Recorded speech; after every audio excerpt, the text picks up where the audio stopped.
Hey, everybody. Welcome to the Hoporenkv, a Native American podcast where we discuss focused topics within tribal housing and self-determination. I'm Brooke Warrington, the Training and Development Specialist here at the Seminole Tribe of Florida Native Learning Center. Today, I'm so excited to sit down with Everett Osceola, who is the Film Liaison and Cultural Ambassador for the Seminole Tribe of Florida. He's graciously agreed to come on today's episode to share some stories with us as a celebration of Native American voices in film. So welcome to the show, Everett. Can you tell us a little bit about yourself before we get started? Yes, Stongo Johejikara Hinia Matalit, Ya Joshka NLC. Thank you, Brooke, for inviting me. And I am the culture ambassador and the film liaison for the Seminole Tribe of Florida.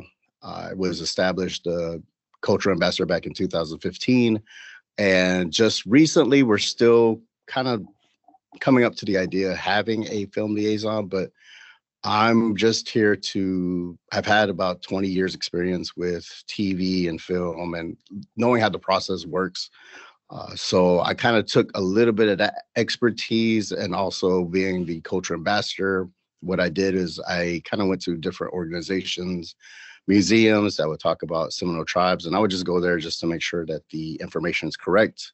So with that, I would say ideology. I would take that and I kind of applied that to TV and film when people want to do documentaries on Seminole tribal.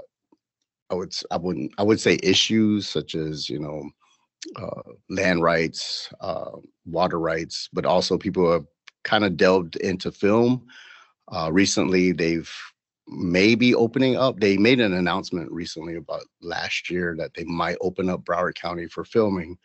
And a lot of people with the success of Reservation Dogs, Killers of the Flower Moon, a lot of people want to know a lot of stories of Native people and the Native narrative. So now, because it's been mostly on the West Coast, primarily at Oklahoma, a lot of them are coming into the realm of Seminole history.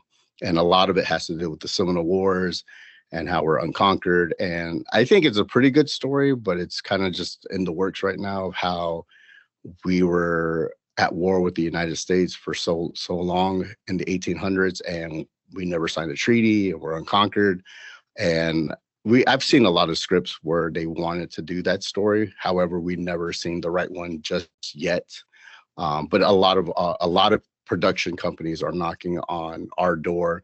So it's my job as film liaison to kind of just make sure that whatever information, whether it come with history, culture, or even the language, is not exploited or, I wouldn't say exposed, but making sure that the way I was kind of taught growing up is that we give you a little, but we keep some for ourselves. So mostly like the essence of, I would say, like, I want to get like poetic, but like the essence and beauty of our culture, but kind of keep that to ourselves. We'll give you a little bit, but not the whole smorgasbord, I guess you would say. No, that totally makes sense. And that's an amazing position to be in, to be able to kind of take what you want to show, what you want to display, while also being in the position to protect, what's yours and what's private, not meant for the world. I also wanted to ask you about the Native Reel film, the Lost film. Can you tell me that story? Okay, so with the Native Reel Cinema Fest, it actually started 10 years ago in 2014. And it was kind of hard really finding any kind of films about Native America.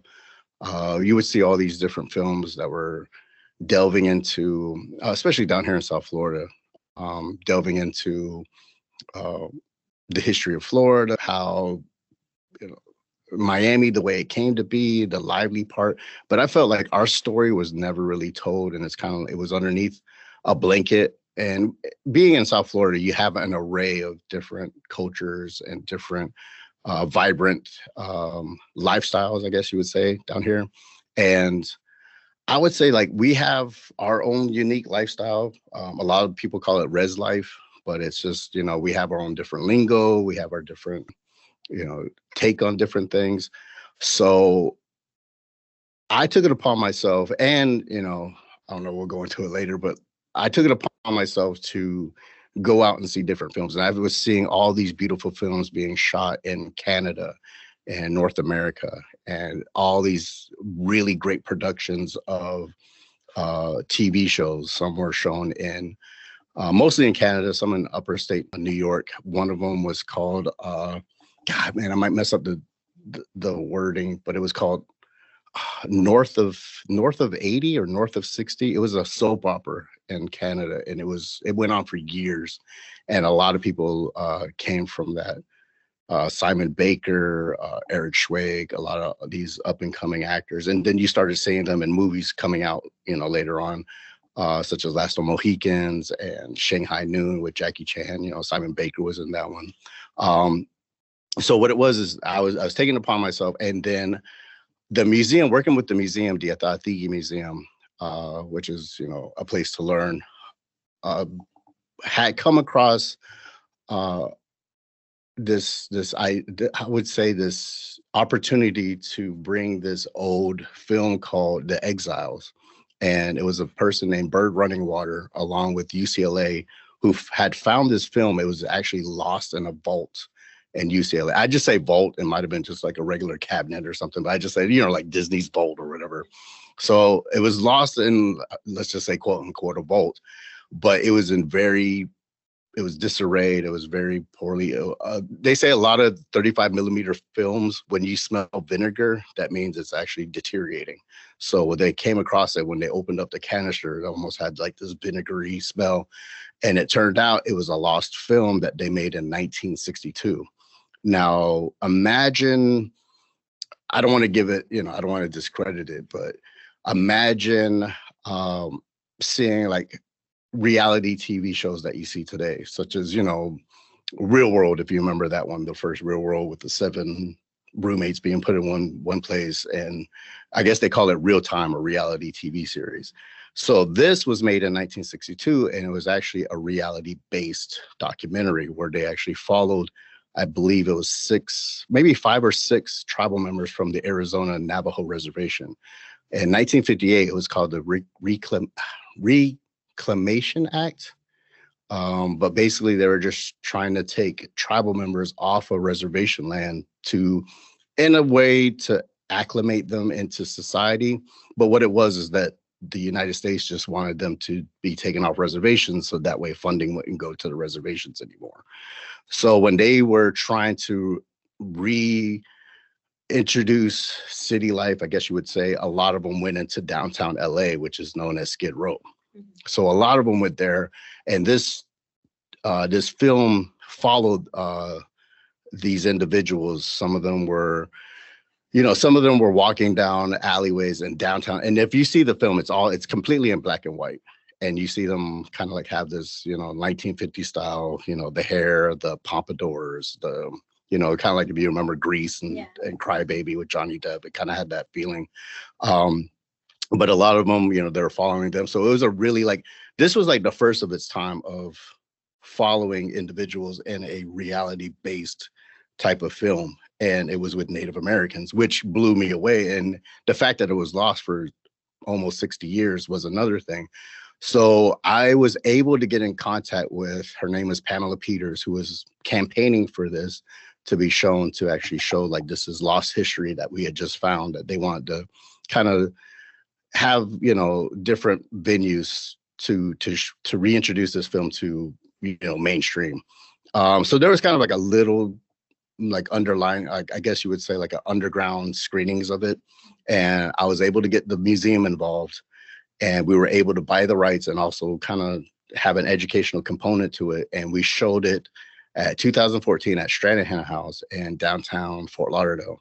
So what came about was I always wanted to do a film festival. Well, I wanted to do like a short film fest or contest, trying to get the youth involved, but it was kind of like I had all these ideas, and but it was almost kind of like nobody really wants to watch films because everybody wants their information faster. Like me, I could watch the 4-hour uncut version of Zack Snyder's Justice League. I could watch a 3-hour of The Aviator with Leonardo DiCaprio, whatever.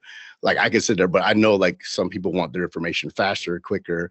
So when this came about, I was like, nobody's really going to watch a 2-hour movie that was shot 60 years ago that had to be refurbished. So I was kind of like tinkering around with the idea of maybe just making it like kind of like a live type of, I don't know, like a museum with a pulse type of thing. Yeah. So when I showed it at Stranahan in 2014, it was October 2014, with the help of Ollie Warham or Gordon Warham, Serge Achilles, April Kirk, who was director of the Stranahan House at the time. And it was just a ragtag of us that just kind of had this idea. I paid out of my own pocket to show it. And I actually got some people. We have like a little bit of a rockabilly community in Fort Lauderdale. So I had this band called Slip and the Spinouts, which is a rockabilly band. I had like 2 old 1960s cars come up. So it kind of like when you walked in, it was almost kind of like you were taking a time travel back in time. Then we showed the movie, which was right in the downtown area of Fort Lauderdale on Los Olas. So you had like this, it was kind of pretty cool. It had like skyscrapers all over the venue. And then you just had this little TV screen, I mean, not TV screen, but movie screen. It was showing this old 50s, 60s movie and showing that a lot. I've thrown events where it was maybe like 7 people would show up. And so when I was throwing this event, I noticed nobody was at the gate. So I was just like, oh my God. And it was like almost like a PTSD, like, oh, I'm just, if this is done, I'm done with events, whatever. And I went into the back to go change into my tribal attire, like my Seminole patchwork. And I was trying to like do my hair up, like, like Richie Valens and stuff like that. So I was trying to, dress the part, whatever. So then I come back and there's a line forming outside to get the seats and everything. And I was like, oh my God, thank God. Like I had to take a breath of fresh air. So when we did that one, we had to come up with a title, and the title was Cinema. Oh my God, it was such a weird, awkward title, but it was like Cinema Night at Stranahan House on Saturday or something like that. So I tried to put it was like, and then after we were done with that, event, which was a huge event, a lot of press junkets that came in. I think it was the Palm Beach Post that come in. New Times had did like a little piece on it, and a couple of other social media journalists had come and did like a little piece on it. So it was a pretty good success. And once we were done with that event, they were like, okay, what do we do next? And I never thought of going to the next level. And that's when Gordon Ollie Warham came up to me. He was like, no, we got to give them more. Obviously you love films, you have a passion for it, you should go. And he's like, even if you want, I can go with you, which he never did. I'm still waiting for Ollie to go with me, but to go with to these different film fests and just kind of like look at these. And also Houston Cypress from Miccosukee, they're really big supporters of me kind of going out and looking at different films. And so after we were done with that event, Ollie Gordon Warham comes up. He's like, you got to change that name, man. It's like, it's just too much. It's too much. It's like a tongue twister. So then we came up with different ideas. Like I think one was called Real Native, but REEL. But then we started looking up and somebody was already using that. We're going to use like Seminole Cinema. And he was like, no, get away from, the tongue twister stuff. So, because I'm a big Eminem fan and, he always does like the S's and everything. So I was trying to use that same whatever. So I was like, all right, let's just, and then we all agreed on Real Native Cinema Festival. I got to keep the cinema part. So after that, I started going out and I was like, okay, so we came up with the film. We came up with our little ragtag group, which was me, Serge Achilles, April Kirk, Gordon Warham. And so he's like, okay, so it's up to you to go and find films. So I went to Imaginative in Toronto. I went to the Native American San Francisco Film Festival. And then I went to Skin Fest in LA. And I started seeing all these different films. It was just the fact of trying to bring them back here. So then in 2000, going back before 2014, 2011, I believe, I ran into an up and coming artist. He was an artist, very gifted artist. I did a couple of photographies, did t-shirts, and I'm wearing one of his t-shirts now. And I met him through another group that helped me out was Doc Native and Spencer Batiste.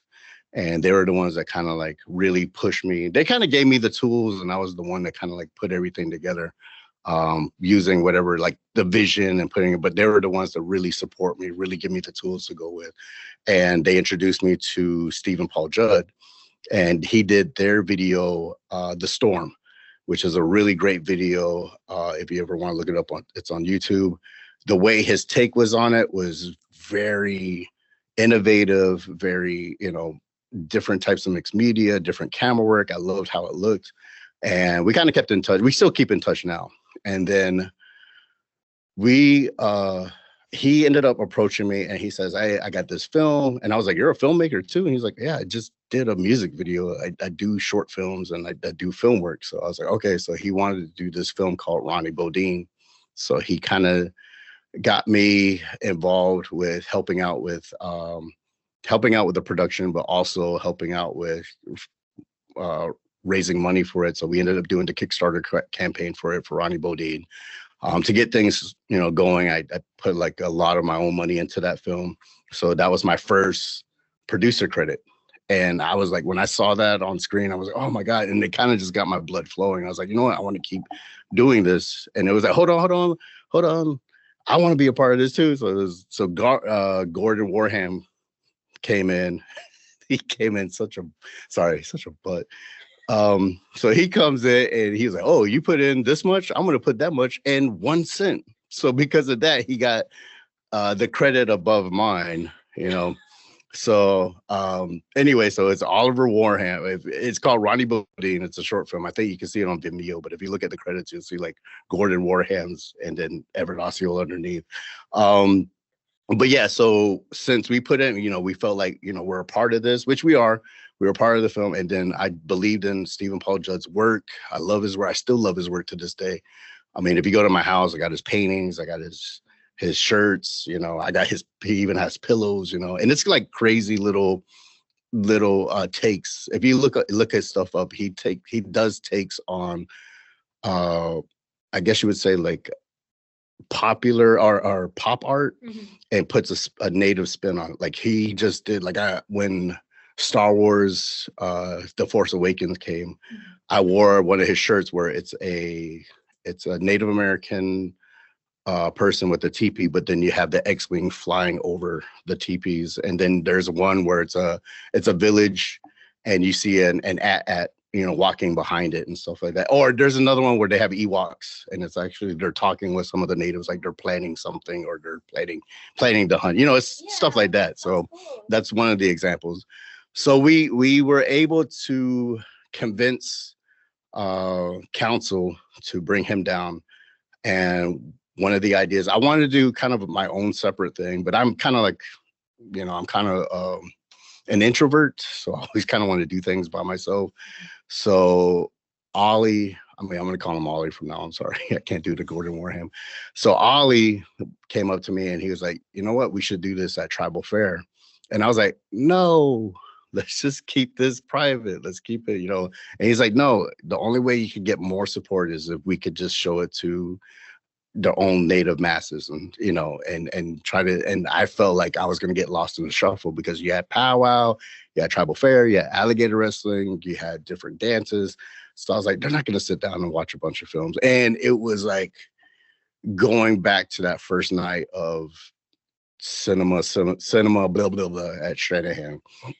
And so we had to rethink about it. And I was like, this time I can't bring in cars. It's just going to be the content of the film. It's not that I didn't have faith in the film. It was just the fact of getting people in, like, butts in the seats. So soon as we were given the okay from council to do a little soft opening, we were just going to do one day. And oh my God, when I went to the Tribal Fair committee meeting to propose this, I was just sweating bullets. And I was like, can we just have one night, 2 hours? That's all I need. And we just want to show the short film. It's, they're like, oh, does it have, Seminoles in it? Does it have to deal with, the Seminole tribe, blah, blah, blah. So I was like, well, you have Seminole tribal members who actually helped produced it. So does that have any weight? And they're like, yeah. So as long as you bring this person down, we'll support you. We'll give you the venue, which I think it was called Paradise Live, which was a great venue back in the day, before they tore everything down to put the guitar in.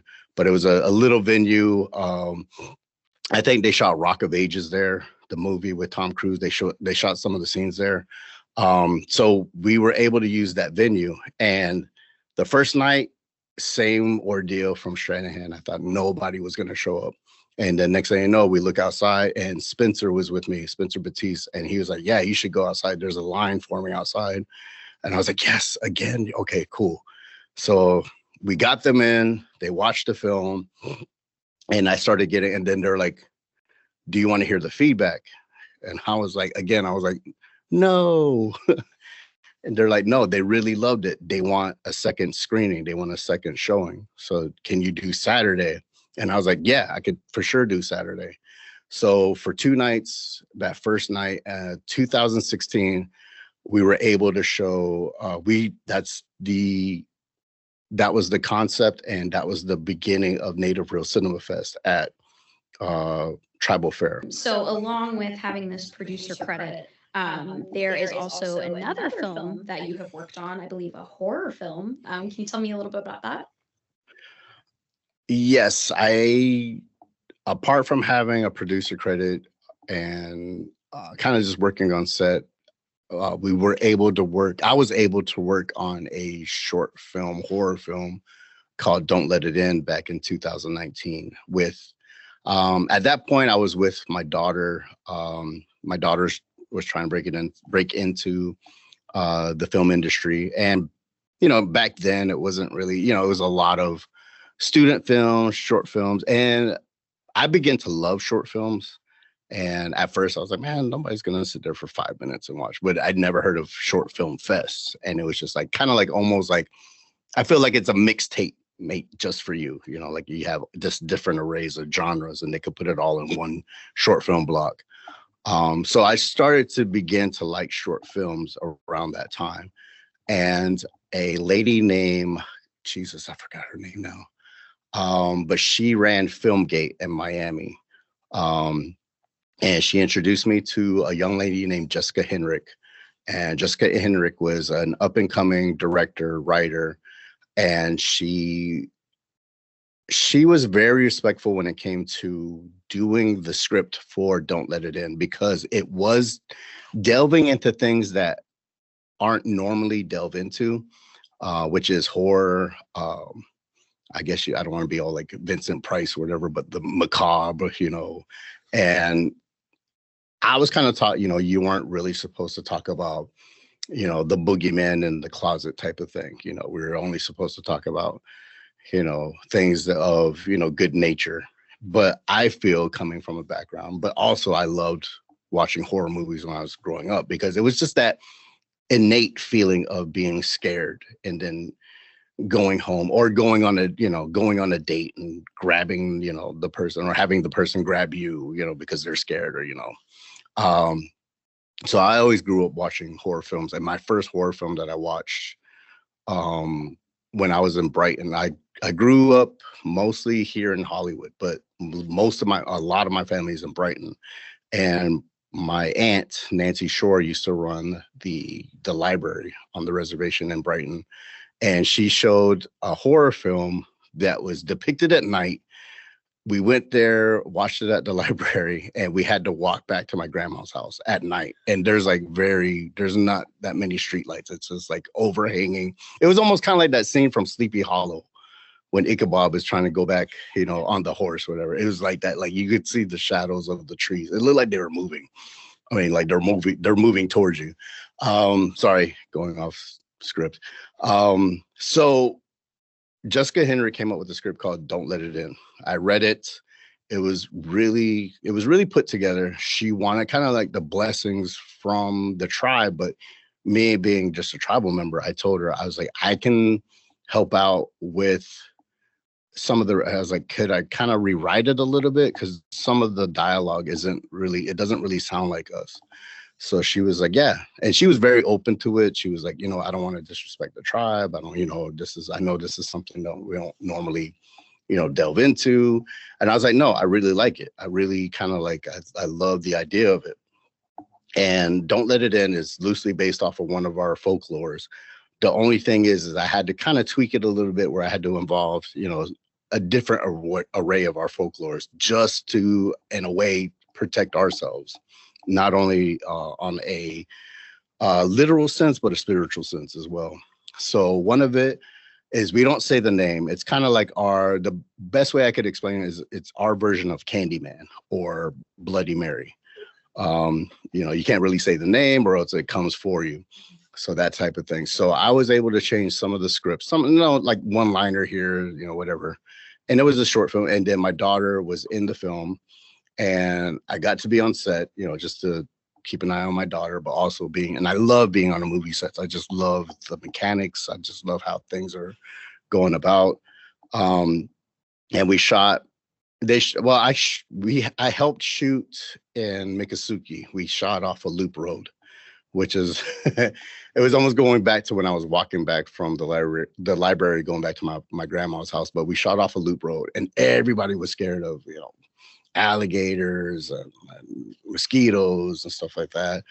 And I felt like I was the person on set to like, yeah, don't worry, as long as you don't swat them away or as long as, keep off on you, they're just like, and you got the occasional like, oh, what do we do if we see an alligator coming towards us? And it was almost like, well, you run. Yeah, go the other way. It's common sense.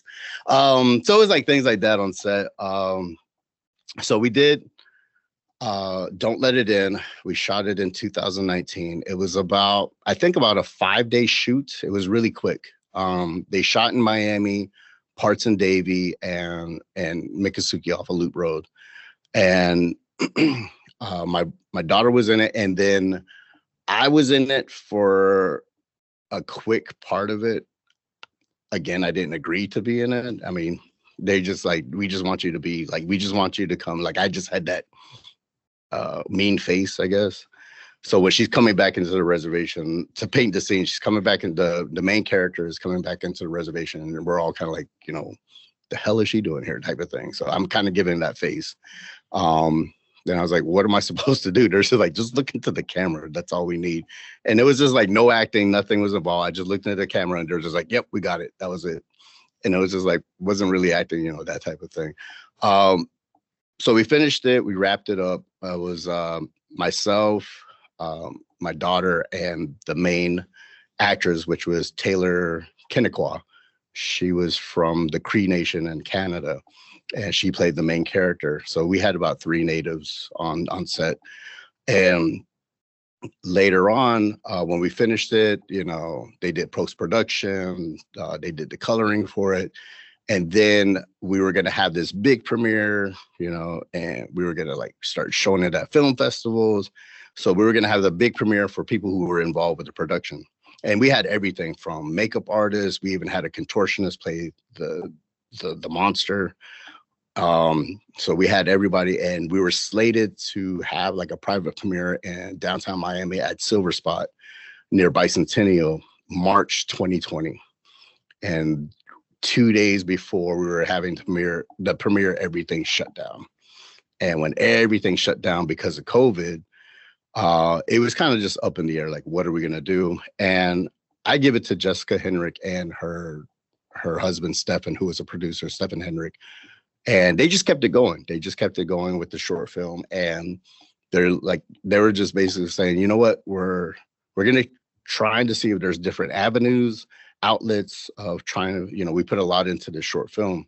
So they got in contact with different places, such as one of them was Popcorn Frights. Another was a horror film festival in New Jersey, Alter from YouTube. And they started showing it through these virtual film festivals. And when they're showing it through these virtual film festivals, the studio came involved, and they liked the short film, and they were like, we really like this idea. So is there any way we can make this into a feature film? At this time, I'm just, it's still COVID, I'm at my wits end, I'm, going crazy, looking at my cousin, like, just like, can we just get out of here? Like, I want to go, I want to go somewhere like Longhorn or, something where, whatever. So I was getting messages through Facebook, and, I was rarely checking my Facebook because it was at that time, it was making me really depressed. And I was really trying to keep from getting to that point where I was like, like we're never going to be let out. I was trying to keep so I kind of kept social network at a minimum, did work out a lot. And finally, when they were letting things up for when they're letting people to go out and shop and go to grocery stores and going to restaurants, but we still had to do the 6 feet, whatever type of thing. And then getting kind of like any kind of like contact, like it was kind of like opening up. And then I kind of opened up my Facebook. I did open up my, my social media, and I saw a message from Jessica Hendrick. And she was like, look, she was like, we've been plugging this away at film festivals, and we got people who are interested in doing a feature film. Would you be interested in like helping me, kind of look at the script, and if you want, just like what we did the first time, if you want to look at it, you can tweak it as many times as you want, whatever. So I was like, all right. I was like, in back of my head, and I was really trying to fight negativity, depression, blah, blah, blah. And I was just like, man, they're not going to pick it up. They're not going to pick up this, whatever. So I looked at the script and I was like, yeah, maybe change this here. And then I ended up, it was I know it was a horror film, but I come from like a very like watching comedy movies. And one of my favorite, I would say I have a lot of favorite horror films, but one that I love that kind of just like blew my mind was Tucker and Dale versus Evil. And that was so good. So I loved how they took a very good take on slasher films. So I ended up developing a character, and I was like, I want to play this character. I was like, can I write a character? And Jessica's I love her to death, but it's like very like, no, like, let's just keep it. I was like, no, I'm writing this character. I'm putting it in. We got to have a little bit of a balance. We got to have a yin and yang, even though it's very, dark and ominous. Like I want to have like some sort of like comic relief, a little bit of ray of sunshine in there. And so she's like, oh no, but she's like, it might, it might mess up the flow of the film. I was like, no, we're doing it, whatever. So I put the character in there. It was a gas attendant. And, I put like all this, and I just had this vision of, kind of like a creepy, like when the person comes in and they see like this creepy gas attendant, but I was going to make him very, very resi, very, kind of like, just, I wouldn't say just like a dork type of thing, and I wanted to play him so bad. And I wrote the dialogue just for me, like how I would say it would have been like an Urkel type of, I don't know, like an Urkel type of thing where, he was annoying, but it was just like, he's funny. Like I want to see more of him. So I was trying to put that character. So we end up finishing the script, and then she was like, okay, they're going to take a look at it, whatever. And I was like, yeah, they're not going to pick us up, And then like in a month, they're like, they love the script. They want to go forward with production. So we got to go with auditioning. We got to go for film locations. We got to get insurance. We got to get our crew together. And I was like, whoa. And this brought me out of everything. It just brought me out of this slump where I just thought, we're not going to go anywhere. I had wrote a couple of treatments for a couple of short films, and then, I kind of put them away. I'm kind of just now dusting them off and looking at them. But during that time, during COVID, but I was kind of like really trying to fight negativity. And so when she said, yeah, they want to go forward with it, we went through the auditioning process. We hired about more than half of the cast was native from different tribes. Some were from Cree, some from Hidatsa, most of them from Seminole, Miccosukee, Navajo. So it was a different array of tribes, and more than half of, like I was saying before, more than half the cast was native. And I was executive producer, story by, written a little bit of it, and we were having we were having the table read. So we still had to do things through Zoom. But even if we didn't have the COVID, we still had to do it because, Taylor, who was going to reprise her role as the main character, she still lived in Canada. Some of the people that we got were mostly based in LA. So we still had to do Zoom regardless. So then we went through a table read, and I read my part that I wrote for her, and it was like funny. People were laughing, I'm keeping people on their feet, blah, blah, blah. And they hired someone to play the father. There was a father role, and he didn't show up for one of the table reads. And they asked me to read in his place. And then they selected my daughter as the younger version of the main character, the younger girl version. So they're like, yeah, we just want you to go back and forth with your daughter, see how it goes. But, maybe the next one, he'll make it to the table read. And so me and my daughter actually had this really great scene in the table read. We didn't film or anything. We just had and it was, I wouldn't say pent-up aggression, but, she was still a teenager at that time. And it was just like, tell me what to do, Dad, and it came out. And we really got into it. Like, we really got into that scene on the table read. And then it was almost like, oh, yeah, I forgot about my gas station part, whatever. So I kind of went into this, comic relief type of thing. It didn't come off as well because I had to go from being emotional, overbearing dad to the comic relief, Urkel, native gas attendant, comic relief guy. So then at the end of it, Jessica ends up messaging me, and she says, the producers loved you from the studio. They want you to play the dad. And I was like, the gas attendant? No, the dad. And I'm like, but what about the gas attendant? They're like, well, we're going to have to get somebody else to play that role. And I was like, but that's the one I want to play. And so she was like, no, you're playing the dad because we got to move forward, and you're playing the dad. So to make things easier and to make the production go, I agreed to play the role of the dad. So we ended up filming in March of 2022. It was about a 2-week production. We shot the first week here in Hollywood off of Sunset Ranches, some parts in Davie. And the second week we shot in Big Cypress. And it was a culture shock for a lot of the people that were on the crew, such as the sound person, the makeup artist, the assistant director. When we went out there, I would say a lot of freaky stuff was happening. Lights were flickering.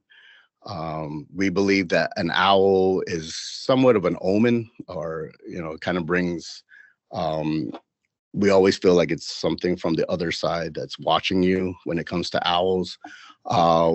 One quick story is we had a cameraman who wasn't allergic to anything. It was a big guy, he was tall, muscular, and he wasn't allergic to anything. We were having a scene where we were having the main actress run through the woods, and I was helping. I was everything. I was the producer. I was making sure they got in safely. We shot at the Billy Swamp Safari, which is formerly known as Billy Swamp Safari now. So I was making sure that people stayed on the path, don't go off. We really didn't have like any panthers or bears out there, but I had to make sure like things were okay. I had to check with, fire management, fire and safety, stuff like that. And so anyway, back to the cameraman. So we had made this clearing for the actress to go through. And we did about 2 or 3 takes, and then we did a safety take, which is another take, and just in case, even though we got it, we did another one just to see if it, it might be better, or just to have it in the back, have it in roll. So we were going through, this is the last time we were doing the take, and this plant, or I don't know what happened, but I was kind of not offset, but I was towards the base camp, and they had to rush him out of there. He says that a spore had hit him in his eye, and it turned out he was allergic to that particular plant or tree that hit him in the eye, and he almost lost his eye that night. Oh my God. If we didn't get the EMT involved, and we had to get him out of there. So it was a lot of things that were happening, and it was just like that was like towards the end of filming. And like I was saying before, like lights were flickering. People said that they felt like things were watching them. And then I was like, yeah, let's just hurry it up. And, there's only so much. And so I did like what I could, being Native, like trying to keep everybody safe. But at the same time, I only could do so much. It's like, no messing around. Let's shoot it. Let's move on to the next thing. Let's wrap it up. Let's get out of here. So apart from that, it was really fun. And I'm going to take it upon myself, but we went through a lot. Me, Jessica Henrik, all the team, Jessica Henrik, Stefan, Taylor Kinnequan, Geraldine from Big Cypress, Carrie Dean Billy, myself, my daughter. A lot of us went through a lot. And it's a great film that right now is still being shelved. It was on Tubi for 2 days and they took it down. We don't know why. So I'm going to take it upon myself to kind of keep it going. So I might be doing little private screenings of it, or, like witching hour at Oakley or something like that. But I want to keep things going because as of right now, because a lot of things have been going on, I think it had to do a lot with the writer's strike. A lot of things were shelved, and dealing with certain movie studios, they want to get more bang for their buck. So we were, I believe when we shot that film, it was under, I think, 170,000 budget, which isn't bad, but, we could have had a little bit more to make the production a little bit better. It could have, but for what we had to innovate. A lot of people put a lot of their own take into it. Put a lot of their blood, sweat, and tears. And I can see, I would say that was, other than my daughters being born, that was like one of the best moments I had was shooting that film. Even though, yeah, there was some creepy stuff. And I got to play, I don't want to give it away, but I did get to play the father, which took a lot. I had to do things emotionally, physically. If I can show this film, you'll see a lot that we went into it. And it gave us a newfound, we can act. Like even Doc Native, who's in the film, Doc Native plays Chris, who's the co-star for Taylor's character. He plays the brother. So he even said it, and I quote him, he says, "I didn't know we had this much tribal talent, not only in native country, but in the Seminole tribe." So we had a lot, and a lot of them, like Geraldine, she God bless her, I love her to death, and she's been on my butt to try and get this film, and I'm with her, and I want to get this film to show it to the masses and just show not only that, but a lot of people say, "Oh, why did you do horror film?" But I have a little thing for that, is the fact that we talk about, the good things about, almost kind of like the good things of taking care of the land, taking care of, your family. However, I feel in order to kind of keep that good, you also have to talk about the bad.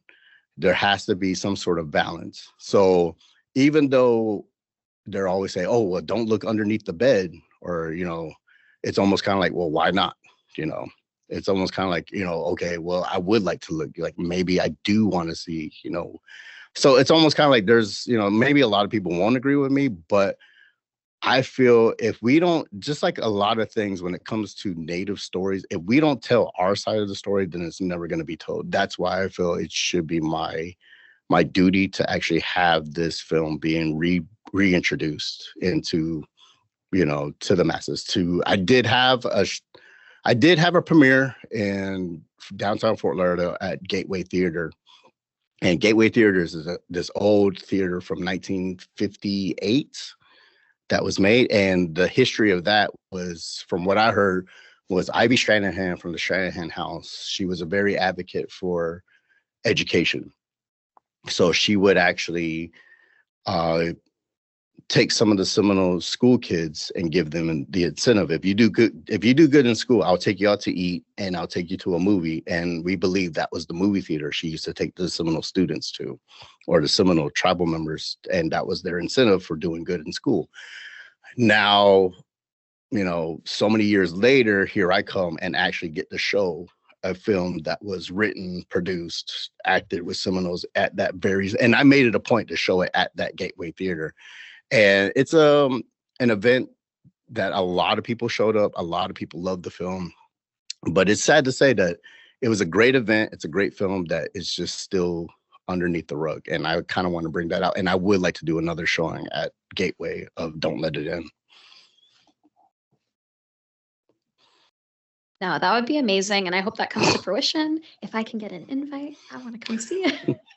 No, it sounds incredible. Do you want to speak a bit more to what it was like getting to film with your daughter and then also like playing the same familial roles that you have in real life? Okay, so playing along with my daughter it's kind of like that old saying of, I wouldn't say like, they always say, oh, well, if you're going to have a kid, they're going to do 10 times worse than what you did to us type of thing. And when I was a kid, I was rambunctious. I mean, that's why I watched a lot of movies, because my mom did not want me leaving the school. I mean, not the schoolyard, the house yard. She would not let me because I got into fights. I don't know. I think I was even like, doing a little side hustles on the side. I can't really get into it. I don't want SPDs right around the corner. So I don't know, statute of limitations, but yeah, I was a bad res kid, like really bad. So the best way my mom kind of, other than, I couldn't play basketball. I couldn't play baseball. I did play baseball. I just wasn't a runner. Football, I wasn't really that good. So my uncle at the time said, yeah, why don't we just put him into martial arts? And my mom was like, he's already getting into fights already. Like, he's going to get, we're going to keep him away from fights, but then put him somewhere where but it actually calmed me, and because of that, I really got into, I guess I would say like watching like ninja movies, Bruce Lee movies, but the bottom line, it was movies. So I think my mom kind of saw the fact that like I was sitting at home and watching all these different, and I would help out, every now and then to, we do have cattle. So I'll go out and, help my family who have cattle in Brighton. But, it was just like this different in generations, like, because going to the movies, watching TV, that was a reward. But to me, it was to keep me from wreaking havoc, I guess you would say. But I wasn't just watching, what was on, at that time, it was like Ninja Turtles and Star Wars. I mean, I did love watching that, but I did want to see like different movies. And then even when I was like 12 years old, I was watching Akira Kurosawa movies, which I knew was the inspiration for Star Wars movies. And then that's what got me into samurai movies. And that's what got me into different takes on, and that's what kind of got me into different takes of worldviews of cinema. And in 1995, that's when I came across this movie called Once We're Warriors. And that's when I got to see other indigenous tribes on the other side of the world going through the same things we were going through, such as, alcoholism, domestic violence, culture identity, coming back to your culture, using, trying to keep that identity even when the world around you or like the surroundings are progressing. So that's what got me into acting a little bit in the early 90s. I'm sorry, the mid 90s. So I was an extra in like Any Given Sunday. I wasn't in the movie, but I helped wrangle some of the alligators from Native Village. We put some of the alligators for Wild Things. There was a scene where the guy was wrestling, or he was wrangling an alligator. We were the ones that brought the alligator on that set. It was me, a guy named Ian, and one of my other friends. But we had to kind of show him how to work the alligator. But I didn't get to meet any of them though. But we were kind of like off on the set. But the person that I did meet was I forget what his name is, but he's actually Lori Wyman, who is the head casting director for South Florida right now. It's her husband. And I ran into him a few years ago in, at one of my daughter's plays, and he remembered me, which was kind of weird, because I think I was like 17 at the time. But he said he still remembers me because I still had the long hair. Now, I mean, I got short hair now, but sorry. But anyway, so I was going through, I was like, oh, maybe I could give this acting a try. And then that's when everything was coming down here, such as like Birdcage, Wild Things, Any Given Sunday. They were doing little ones. I forgot it was called like Gone Fishing with Joe Pesci and Danny Glover. So all of these things, right? There's Something About Mary, and then it just stopped. That's when all the tax incentives hit, whatever. So I kind of gave up on acting for a little bit. And then finally they opened it up for a couple of shows, such as like Glades and Burn Notice. And I went and at that time, I think they started like they were actually doing the auditioning process, and they were looking for a 30-year-old alligator wrestler at the time. And I was 30 years old, alligator wrestler, alligator handler. I didn't get the role. And I was like, if I was telling myself, I was like, if I don't get this role, I'm just going to hang up my hat and, that's it. I'm just going to go back to, a museum, helping out with my tribe, whatever. And when that happened, I was like, okay, well, I'm kind of done. And so at the same time, my daughter was getting into play. She was watching me. Like, she would watch me watch these movies. And we both, even at a young age, we would recite lines to each other, almost kind of like she knew, like she has a better memory than I do. And she would remember lines just right off the bat after watching a scene one time. And we would kind of go back and forth. So we always had this connection when it came to movies. And the one movie that we have in common that both, her mom and her sister do not get our humor, even most of her family, her mom's family and my family, is Napoleon Dynamite. And we would recite lines from that and we would just laugh, but they would look at us like as though we were like, talking another language. So out of nowhere, my daughter says, I want to get into acting. So at that time, I was actually learning acting from, his name was Alan Landers. Unfortunately, he had passed away during our training session. So I was trying to find maybe a good acting coach for her. And it turned out she kind of didn't really want to get so much into film, but she wanted to get more into stage acting. And she kind of opened up a whole world to me.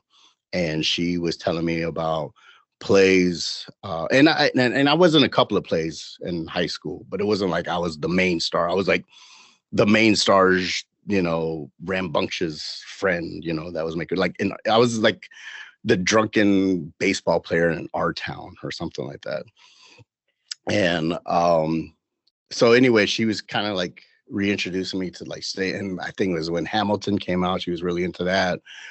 We went to New York just to go for a summer, and she made it a point that we go check out Dear Evan Hansen. And I started liking all these different plays that she was taking me to, like these musicals. And then one that she had taken me to was called The Collaboration, which was between Andy Warhol and Basquiat, and how they had this collaboration back in the 80s. And it was such an intense play.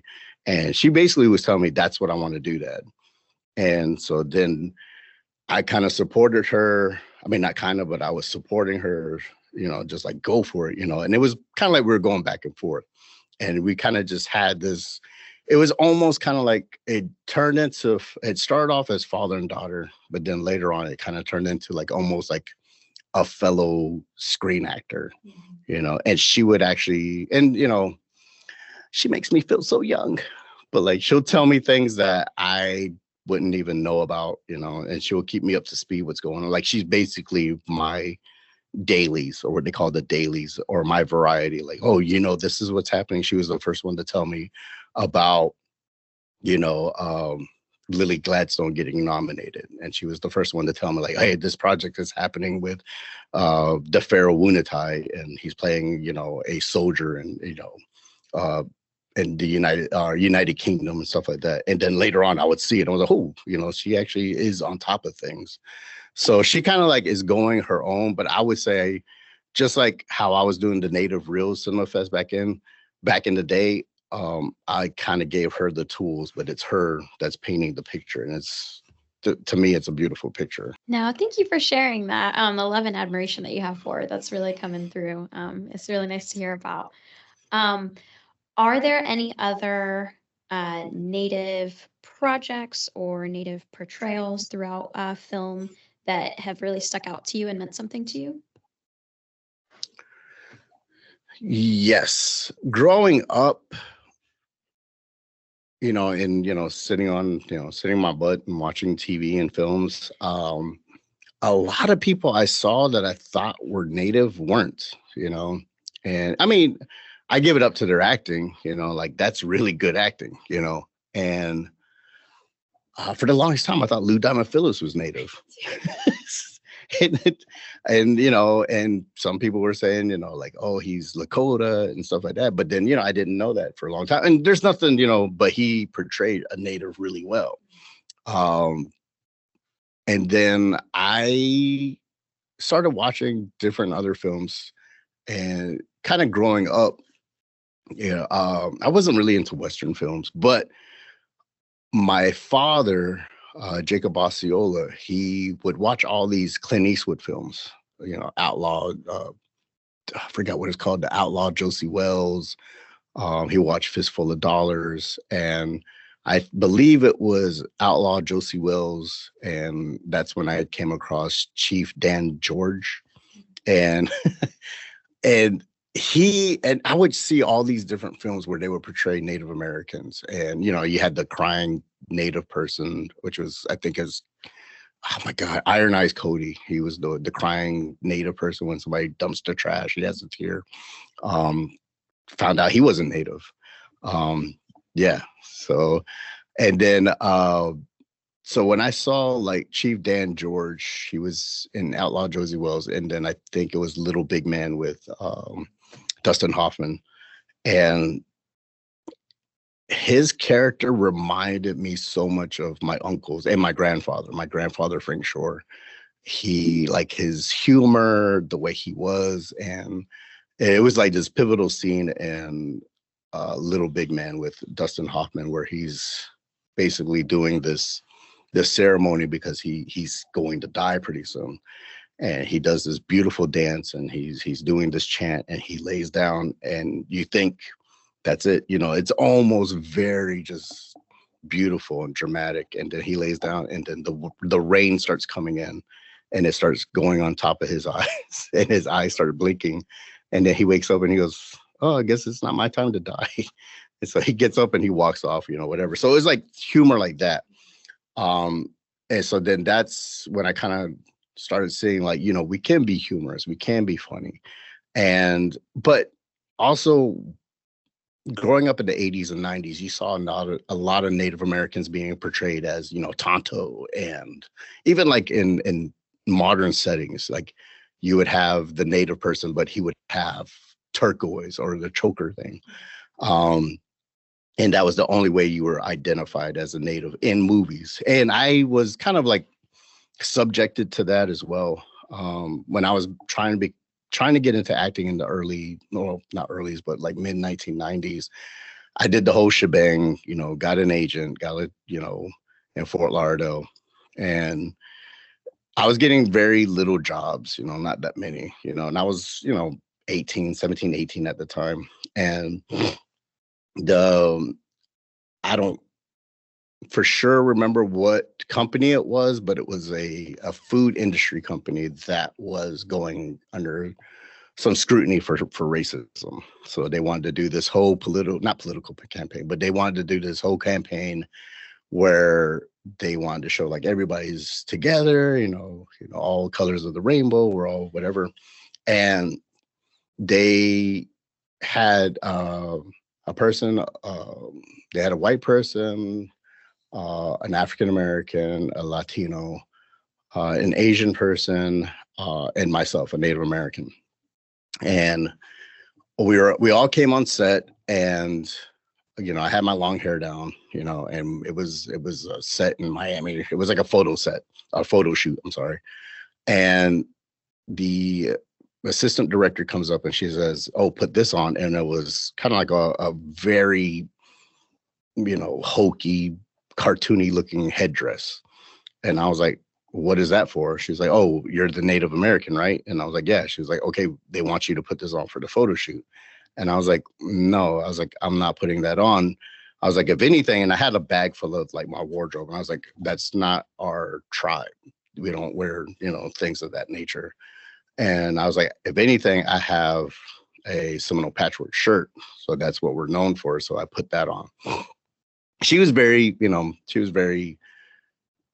helpful, but I know she still had a job. So she was like, "Let me ask the person in charge, the director or whoever, the production director." And they came back and they're like, "No, he needs to wear the headdress." And I was like, "Well, what if I just wear my hair down?" Like I was really trying to be compromising. And they're like, "No, we already have the person who is Latin wearing his hair down. So, you guys kind of look alike. So we need to differentiate you as Native American by putting the headdress on. So either put the headdress on or you're not going to be in the shoot." So I grabbed my patchwork, put it in my bag, and I was like, "All right, well, I'm not going to be in the shoot." And I just walked off the set. And they kind of like were looking at me like, "Are you serious?" I was like, "Yeah, I'm not going to do it. That's not who we are."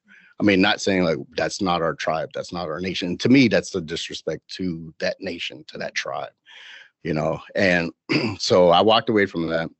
And that's when it kind of hit me that we needed to be portrayed in a very modern light, like not only as the person like I was saying, like, the Native American character wearing turquoise or wearing the choker or wearing, you know, um, a medicine bag, things like that. It has to be somebody that is, that doesn't have to depict themselves as Native in that scene. So the best way I could say it was Wes Studi. And Wes Studi was in this movie called Heat with Al Pacino and Robert De Niro. And a lot of people didn't know that he was Native in the movie, but it doesn't really say that. However, people who are, Native knew that was Wes Studi. And it was a great scene, is what I'm saying. It was a great scene. So it's a scene with it's a scene with Al Pacino and Wes Studi, and they're in a elevator. And Wes Studi plays his right-hand man to Al Pacino's character, and they're about to go get the person in question. And Wes Studi has a shotgun, and they're about to walk out of the elevator. And he goes, "Oh, is the perimeter?" He's asking, "Is the perimeter secure?" And he says, "Yeah." He's like, "Yeah, we get this guy, we can get the rest of the guys." And he's like, "I hope so." And he's like, "Yeah." So he's like, "Trust me." And Wes Studi, he cocks the shotgun and he walks out. And I felt was the best. Like that's what made me want to get back into acting. I was like, if that guy could do it, like that kind of inspired me to kind of like get back into acting again. And the fact that he wasn't wearing turquoise, he wasn't named Tonto, he was just a regular guy right next to Al Pacino, walking out of an elevator, pumping in a shotgun, going to do business. And I was like, oh my God, that's such a good scene.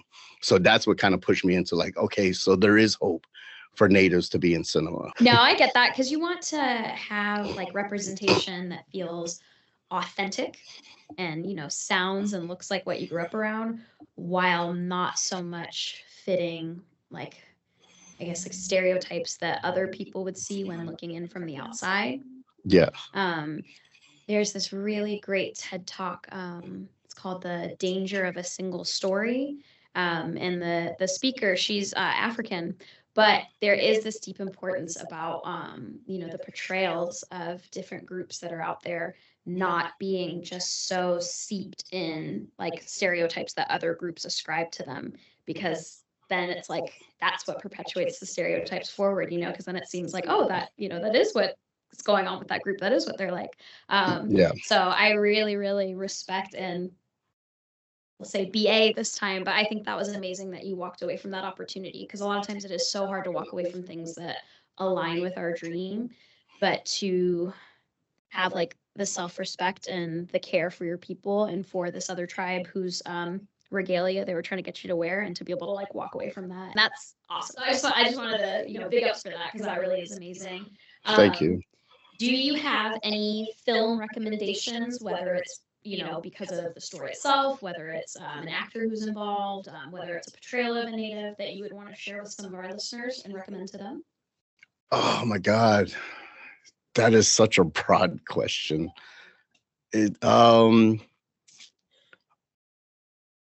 Okay, so I would say I could recommend about 3 films out of the hundreds that I've seen. So one of them, first off, is, a quick plug.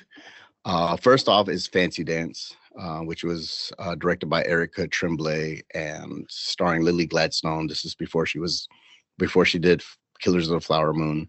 And that's a really good one that takes on the beauty of, I would say, innocence and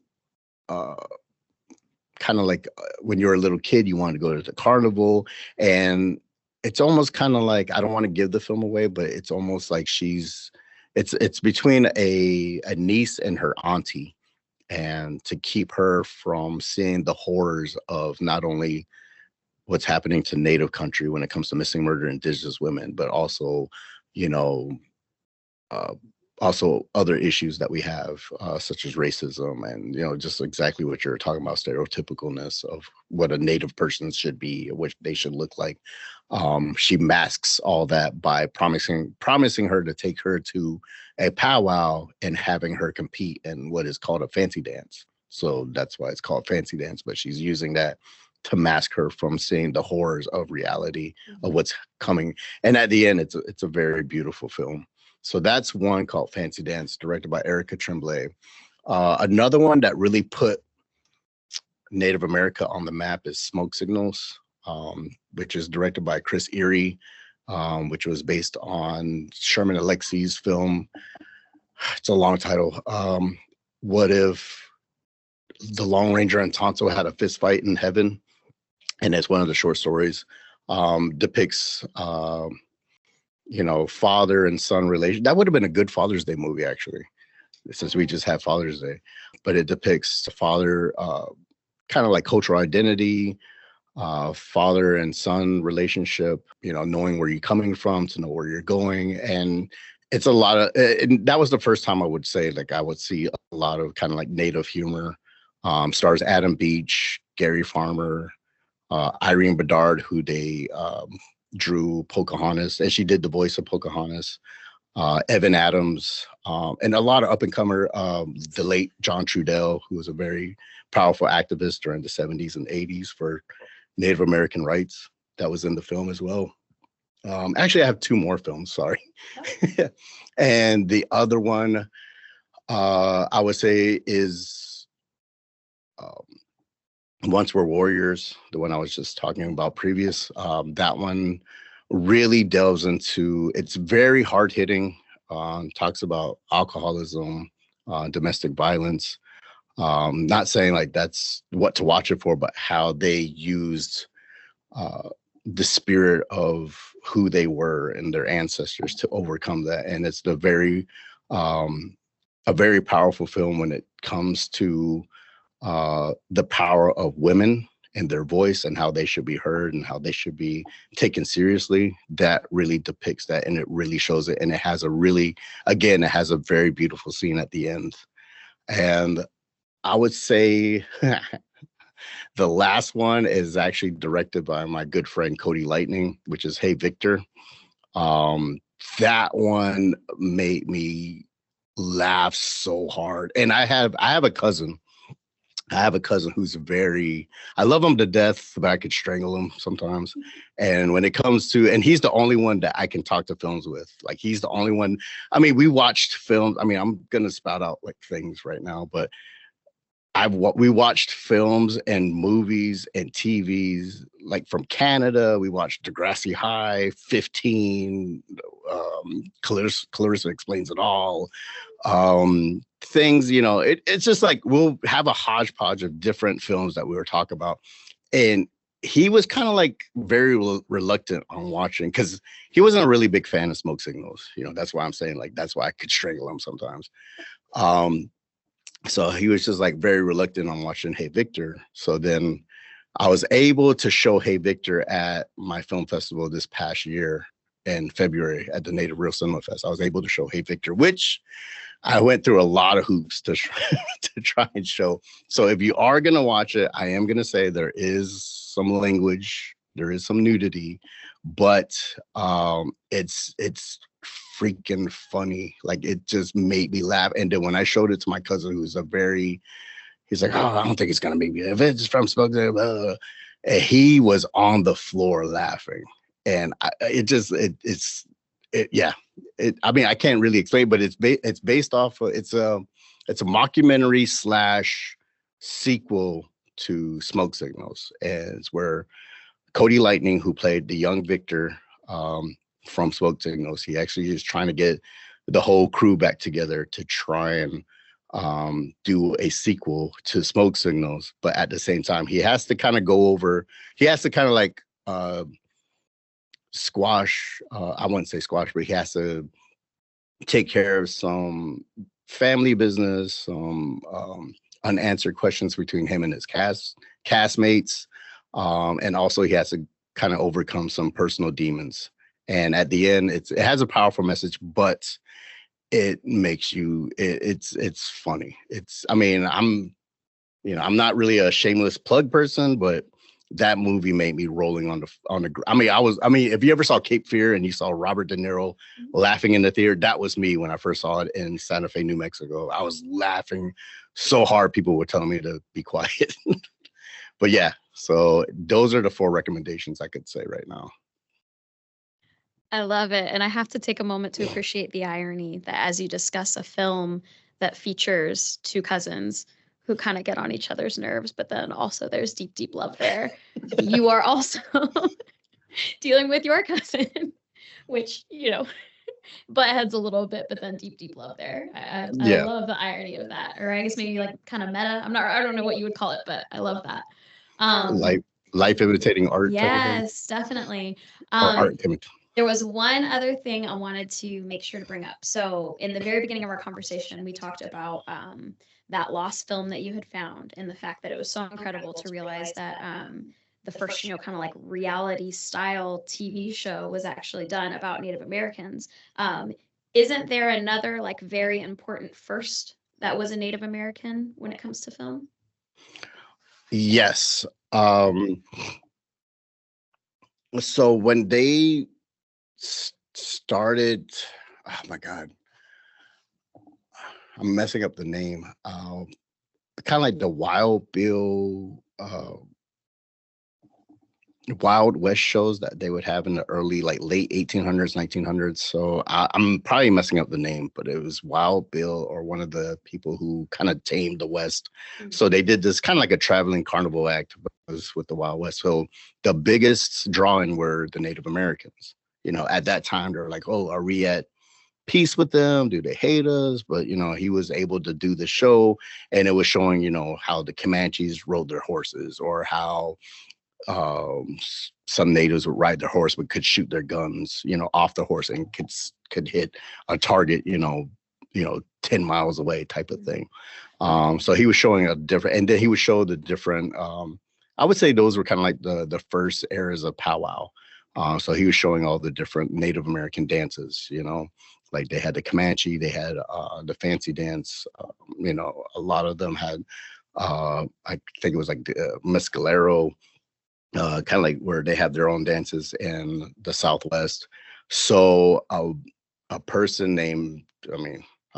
Thomas Edison invented the camera, and he was trying to kind of test out the camera to see how it works. And the first recorded footage ever on cinema was a Native American dancing at one of those shows. So the very first anything was an actual Native American dancing. So we were the first ones to be on cinema. I love it. It was yours all along. Do you have any final thoughts that you want to share with our listeners? Yeah, kind of. So with the film festival, a lot of people ask me, why did I start the film festival? And I'm trying not to go into a long. Okay.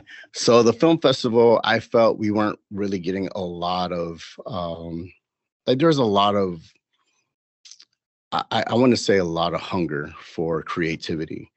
And me, I'm not an artist. I mean, I can't even draw a straight line with a ruler type of thing.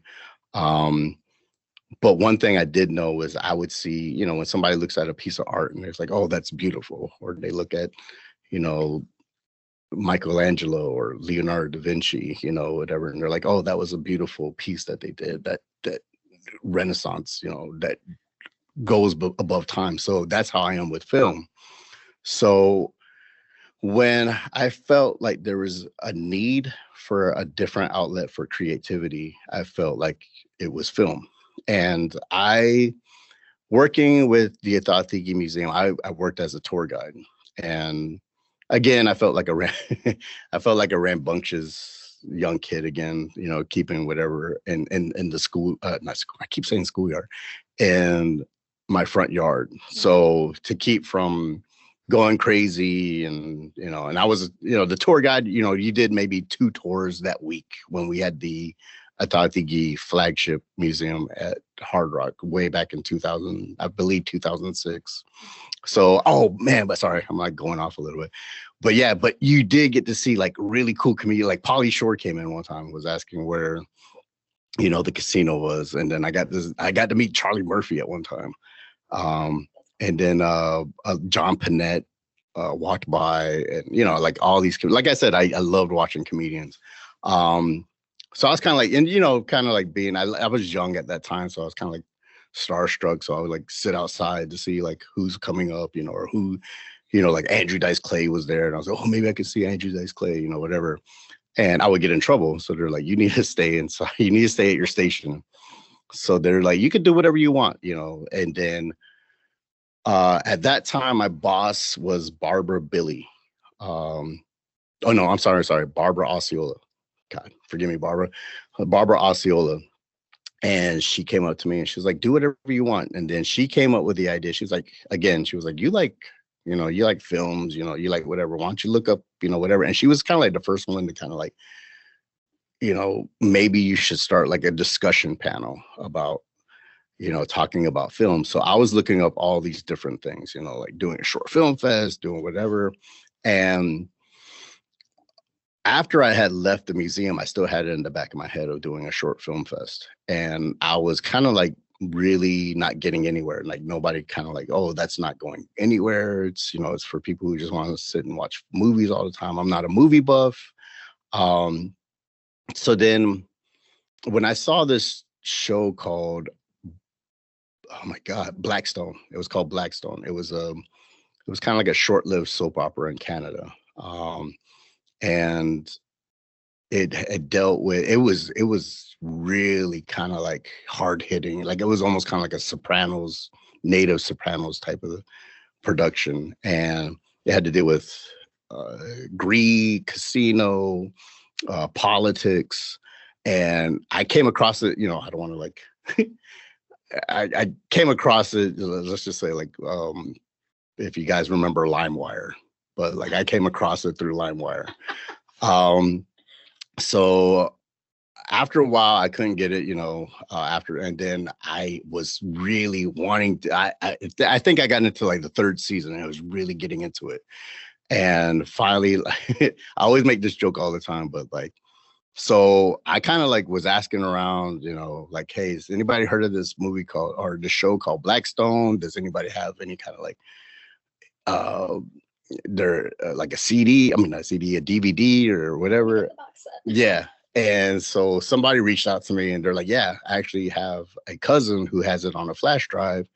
And it was kind of like, but he'll meet you at this parking lot and, make sure you have the money and blah, blah, blah. So I felt like I was doing like this illegal deal or something just to get like whatever.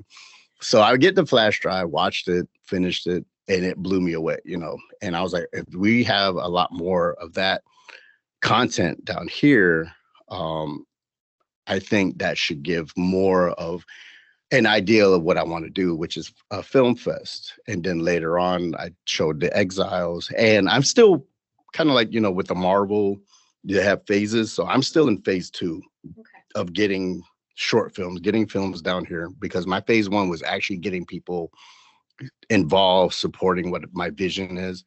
Phase 2 is actually getting people like, okay, now we're seeing what you want to do. And then when I was working with Stephen Paul Judd, he's like, hey, thank you for helping me with my film, you and Ollie, but I have another friend who needs help with the film. So I'm just like, okay, well, send them my way. I could see what I could do. So went out to their tribe. Still, it's like you still got to convince a lot of people what you want to do. It's like you could show them, or you could tell them your vision all you want, but it's like you have to have. And I feel with film, that's the concrete. That's the chef's kiss of getting them to understand what you're saying. So I wanted them to get involved with this person's film. I looked at it. I looked at his short film. They didn't go for it. So I ended up putting my own money towards the film. And then later on, that person ended up becoming director of Thor, which is Taika Waititi. And he ended up helping with Reservation Dogs. And I felt like it all came like a full circle. And then Sterling Harjo came down to South Florida. And this is before Reservation Dogs. And what Sterling Harjo did was he was able to put a dream I've always wanted to see, which is my language in subtitles. There's 2 languages, which is Elepongi and Creek, or what they call Jishipongi. And he was able to put Creek on film and subtitles in a movie called Miko. And when I saw that, I was like, oh, this is exactly what, like, you felt like the pieces of your dream coming back, like when you're trying to remember, oh, what did I dream about last night? And then you start remembering. So that's what was happening. So seeing all of that coming to, like, now I'm trying to get into phase 3. So this is what I want to do. And this is kind of like what I want to leave this off on, is I want to use the camera as a vessel, because I see a lot of, like I said, there's a need for creativity. Now they're seeing that there is a possibility of creating your own show, creating your own content. We have everything at our house, in our phones. You can make your own short film on your iPhone and produce it, edit it, put it on YouTube, and have somebody look at it. So I feel we already have the tools at our hand. It's just the guidance of putting it where you want to. And I feel like our story should be told, but also I want to use the camera as a vessel to bridge the gap between elders and youth, and also bring back language and bring back culture and history. So the 3rd phase I want to do is a short film fest, which I wanted to do from the beginning, is a short film fest. However, the requirement is that the director has to have at least 2 minutes of culture or language within that. Now they'll probably say, oh, well, maybe we don't know that much about culture. Well, that's why you go to your aunties. That's why you go to your uncle. That's why you go to your grandmother, your grandfather. And that's what bridges the gap between elders and youth. So that's why and all because I'm just using the camera as basically them to bridge that gap. And I feel like cinema right now, we always tell stories around a fire. And I feel like the camera and using the TV or movie theater, that to me right now is, because you're sitting down and watching somebody's story on a film. To me, that's like a campfire on its own. So I feel like the cinema right now is our new wave of storytelling. I love that. Well, y'all heard him. You can use film to bridge the gap between elders and the youth. If you're kind of looking around and there's a type of movie you want to see, you can do like Everett and start working on it yourself. Make the movies that you want. But yeah, thank you so much for joining us today, Everett. That was awesome. I always, like, my favorite part about doing this podcast is watching people talk about things that they're passionate about, because it just, I don't know, you just light up, and it's so awesome, all the knowledge that you have, and I really appreciate you sharing all this. Any final thoughts before I close out? No, just thank you for having me. So Mado and Shanabashat. All right, folks, that brings us to the end of the episode. Again, huge thank you to Everett for sitting down with us and sharing these powerful stories. And always for our listeners, thanks for listening to the Hoporenkv podcast. If you enjoy our show, please rate and review us on Apple Podcasts, Spotify, Google Podcasts, and please also visit our website, nativelearningscenter.com, to find information on upcoming webinars and trainings. Feel free to contact our website with any episode ideas that y'all want us to explore, and be sure to come back for more content.